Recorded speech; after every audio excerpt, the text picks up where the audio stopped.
Should you pull for Mog's FR and BT? Let's get to his roles. It is a support, debuffer, and a cleanser. His notable attacks: Jump, his skill 1. It is 3 HP dumps with 150% splash. It grants Dragon Horn for 12 turns. What that does is all enemies have speed down by 10%. It also inflicts Thunder, water resist down for 4 turns, and it is also instant turn rate. Serial Jump, it turns into Serial Jump after using either Jump or Water Harmony, his skill 2.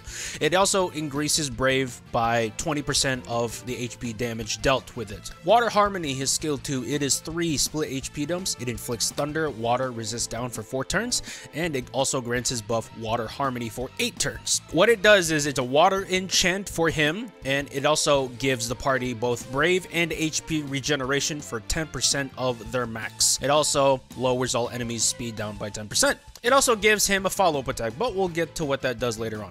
Moogle Rush, his EX, it's very simple. It is 4 AoE HP dumps, and it also grants his buff Warrior of the Moogles for 6 turns. It has an effect to where if the HP is at or greater than 50%, the party HP cap up is going to be 20%. Moogle March, his LD, it is 5 AoE HP dumps. It heals the party. It grants Water Harmony for 12 turns. It grants 1 free ability use, and it also upgrades his follow-up attack. Let's get to what his follow-up attacks are. It is El Nino plus and Plasma plus, both of his follow-ups. El Nino, it triggers if there are any debuffs present in the party. It is 2 AoE HP dumps, and it cleanses 3 debuffs each from every party member. Plasma plus, it triggers if there are no debuffs on the party. It is 2 AoE HP dumps, and it gives a 50% chance of inflicting Confuse for 1 turn on the person you're targeting. Don't get distracted. His FR, it inflicts AoE Confuse for 2 turns, and it also gives a debuff rate up 100%. And before every Mog turn, when the FR is active, it cleanses 1 debuff from every party member. Cosmic Symphony, his BT, which is a random epic name by the way, is 8 turns and changes it so Plasma Plus triggers twice. Mog also, with his BT, gives a party water enchant. His force conditions: you get a 20% whenever you're using a ranged ability,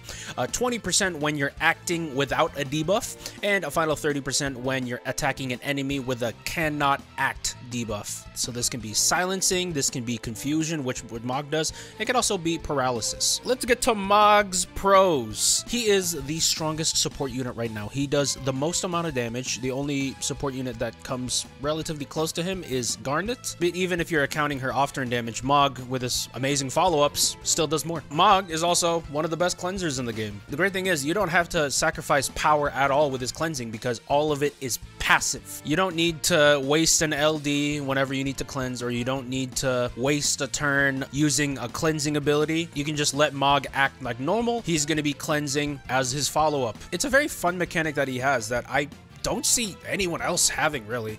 I mean, I could be wrong about this, but I think Mog is the only passive cleanser in the game. Everyone else deals in direct cleansing. Also, to reiterate, with his FR active, you get guaranteed debuff rates. So his 50% of inflicting a debuff with his plasma attack, that's now 100%. It's not necessary at all, and you rarely deal with debuff rates. The fact that they're there in the first place, it helps a lot. Also, the nice addition that enemies become slower. If you add up all of Mog's speed debuffs with his kit, that's a minus 20% speed on all enemies. So if you're in a hyper offensive team and you want the enemy to not take any turns and you want a boss rush, Mog's a good unit to complement with that. With that out of the way, let's get to his cons. Mog has good auras, but I wouldn't say they're up to par with the top level support units that you have. For example, Garnet, Aerith, who's about to be coming out, Pinello. That's not saying to say he can't be your main support. He absolutely can. Moving on, his FR conditions, they are mostly easy, but the ranged condition can be a bit difficult. Because of all the weapon types in Dissidia Opera Omnia, range is often the least paid attention to. A lot of the echoes nowadays are melee or magic,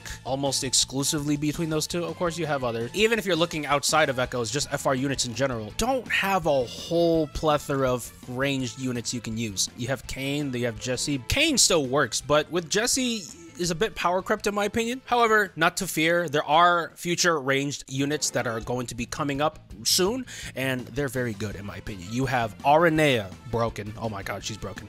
You have Noctis, who also is getting an FR soon, relatively soon. He's really good. Lena, Rosa, and Cater. All three great units if you're looking for more ranged characters to complement Mog. Mog's conditions might not be the easiest to satisfy now.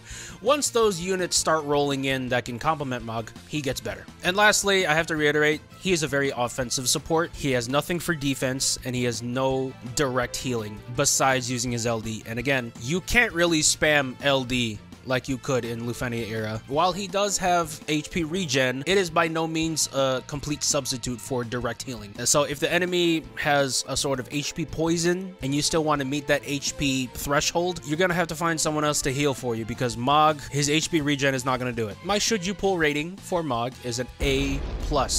No one cleanses like Mog does, at least in the up-to-date units. I don't remember that anyone does. Good support / even sub-attacker. I think he could be classified as a sub-attacker. With his great damage, his great cleansing, I don't think he'd be a bad addition to your team at all. So that's the video. Thank you guys so much for watching. Let me know what you guys think in the comments below. I'll see you guys next time. Bye!